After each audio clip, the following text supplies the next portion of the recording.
আসসালামু আলাইকুম। স্বাগত জানাচ্ছি আমার ইউটিউব চ্যানেল আপন বারান্দায়। আশা করছি আপনারা সবাই ভালো আছেন। আলহামদুলিল্লাহ আমরাও ভালো আছি। শীতকালে আমি কিভাবে আমার বারান্দা বাগানের অন্যান্য গাছের কেয়ার করি তা নিয়েই আজকের এই ছোট্ট ভিডিওটি। আশা করছি আপনাদের অনেকেরই ভিডিওটি উপকারে আসবে। ভিডিওটি দেখার পূর্বে অবশ্যই একটি লাইক দিয়ে তারপর ভিডিওটি কন্টিনিউ করতে পারেন। যাই হোক, শীতকালে যে কোনো গাছের পাতা হলুদ হয়ে ঝরে পড়ে, এটা কিন্তু স্বাভাবিক বিষয়।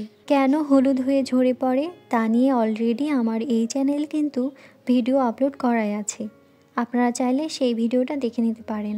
শীতকালে এমনিতেই রোদ কম থাকে, আবার তাপও কম থাকে, তাই অতিরিক্ত পানি আমি গাছে দেই না। মাটি শুকিয়ে গেলে তারপর পানি দেই। আবার মাটি শুকালেও 2-1 দিন দেরি করে পানি দিলেও কোনো সমস্যা হয় না, বরং গাছ আরও সুস্থ থাকে। শীতকালের এই সময়টাতে অনেকেরই অপরাজিতা গাছে ফুল পাতা সব ঝরতে থাকে, আবার অনেক সময় ফুলও আসে না, গাছও বাড়তে চায় না। আমি এই গাছটা শীতের আগেই ছাঁটাই করেছিলাম, সাথে শুধুমাত্র জৈব সার দিয়েছিলাম। দেখুন কত সুন্দর বাড়ছে, ফুলও আসছে, ভীষণ সতেজ দেখাচ্ছে। পর্তুলিকাও আমি শীতের আগ দিয়ে প্রতিবারই রিপোর্টিং করে থাকি, কিন্তু এখনও 2-1টা ফুল আসছে, তাই আমি রিপোর্টিং এখনও করিনি, তবে খুব তাড়াতাড়ি রিপোর্টিং করে দেব। শীতকালীন গাছ বাদে বাকি যে গাছগুলো সারা বছর ফুল দিয়েছিল, সেই গাছগুলো শীতের সময় রেস্টে থাকে। বলতে পারেন তাদের এখন ডরমেন্সি পিরিয়ড চলছে। এই সময় কিন্তু বৃদ্ধি কমে যায়, ফুল ফল তেমন একটা আসে না। এমন গাছগুলোকে আমি রেস্টেই থাকতে দিই। এই ধরনের গাছগুলোতে বারবার খাবার দেই না, ছাঁটাইও করি না। ছাঁটাই করে খাবার আমি শীতের আগ দিয়েই দিয়ে থাকি।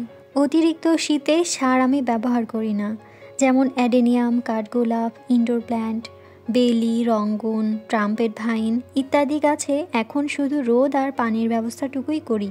এদিকে দেখুন আমার বাগান বিলাস কত সুন্দর হয়েছে, মাশাআল্লাহ। ফুলে ফুলে ভরে গেছে আমার এই বারান্দা বাগান। কাটামুকুট গাছও এ সময় সব পাতা ঝরিয়ে ফেলে, শুধুমাত্র ফুল ফুটে থাকে। পাতা ঝরে গেলে ঘাবড়াবার কিছু নেই, এটা একটা স্বাভাবিক বিষয়। আর এই গাছে আমি খুবই কম পানি ব্যবহার করি।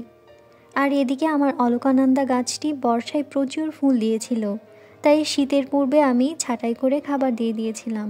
এখন একটু একটু করে নতুন নতুন ডালপালা ও পাতাও আসছে।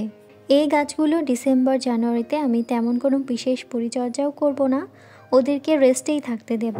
মাঝে মাঝে যেটা করতে পারেন তা হচ্ছে মাটিটা খুঁচিয়ে দিতে পারেন, এটা কিন্তু শীতের সময় খুবই জরুরি। এদিকে নয়নতারা গাছও কিন্তু গরমের গাছ, গরমকালেই বেশি ফুল ফোটে, শীতকালে ফুলের সংখ্যা কমে যায়, পাতা হলুদ হতে থাকে, গাছ ঝিমিয়ে যায়। এগুলো শীতের কারণেই হয়। এই গাছকেও এই সময় রেস্ট থাকতে দিই। কম করে পানি দেবেন, গোড়াতে পানি জমতে দেবেন না। এদিকে আমি কিছু শীতের গাছও লাগিয়েছি, সবজি গাছ।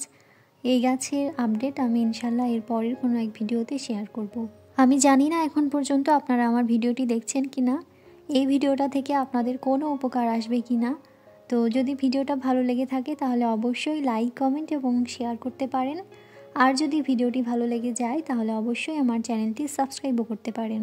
আগামী ভিডিও দেখার আমন্ত্রণ জানিয়ে আজ এখানেই বিদায় নিচ্ছি। আল্লাহ হাফিজ। আসসালামু আলাইকুম।